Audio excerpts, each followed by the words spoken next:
For this lab, we'll see how to uh, deploy a Flask application on Google Cloud. What I've done is that I have just created a training file and prediction file for the iris data. Make sure you download the iris file as a CSV and place that inside the data folder. And just to give you an overview of this repository, there is a train.py file where you could uh, save your model as a pickle file, and there is a test API file to check if the API is working correctly, and there is a prediction file where you can hit the request and get back the predictions, and there is a main.py file which is the main Flask file that will be hosting on Google Cloud. And there is also a Docker file, and there is a requirements file, and there is a Streamlit front-end application file. So to run this application, what you have to do is first install the Google Cloud CLI based on your operating system. So you can install a Mac OS version or Windows version based on your system. Once you have done that, make sure you follow the commands that is listed out in the website, and make sure the jcloud command works. Once everything's working, initialize the jcloud using jcloud init, and make sure you have authenticated the Gcloud. You can log in using the Gmail account that you have free credits for. Once that is done, make sure you have also selected the correct project ID and the correct location once the authentication is done. Once everything is done, what you have to do is you have to enable these two APIs, Artifact Registry and Cloud Build, in the Google Cloud. I'll just go to the console and I will just give an example. So search for Artifact Registry.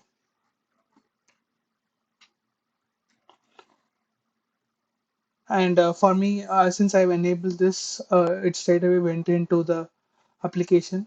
For you, it will show it as enabled. Make sure you enable the artifact registry, and make sure you also search for cloud build, and make sure you have also enabled the cloud build API. Once this is done, what you have to do is you have the Dockerize file, right? So you need to Dockerize your application. So follow these commands that is listed in the README file. Uh, you can use gcloud builds submit the tag command, and you can mention your project ID and the name of your application, and make sure the Docker desktop is running in the background.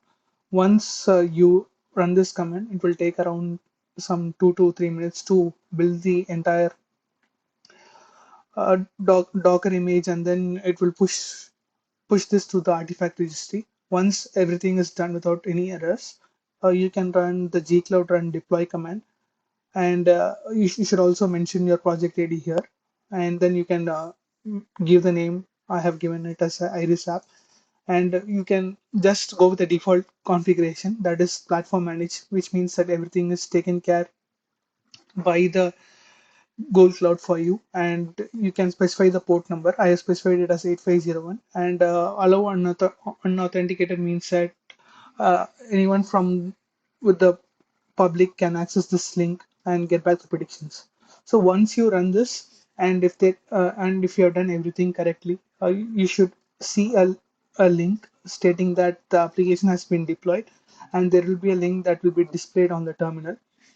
So once you get back the link, what you can do is that you will have some front-end application. You can either use Streamlit or any front-end applications of your choice. You can also use HTML code if you have that. So I just created a simple front-end application where I could enter the values for sepal width, petal length, and petal width.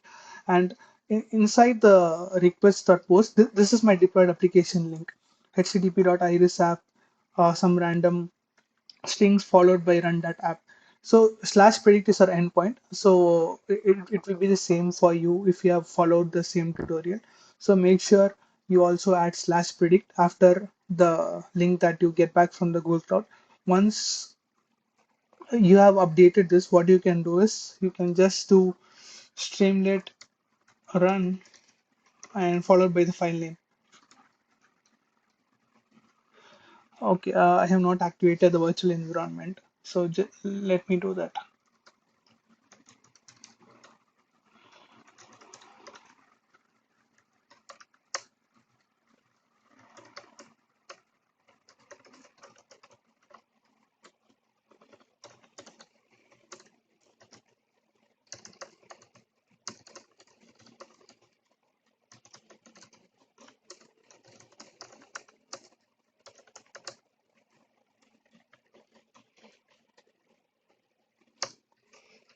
So once I have run the streamlit application, you can just enter in with the values 3.2, 3.1, 2.3, 2.1, and once you hit predict, this will call the your application run which has been deployed in the GCP. It will take some time because it will be reinstating the entire thing again.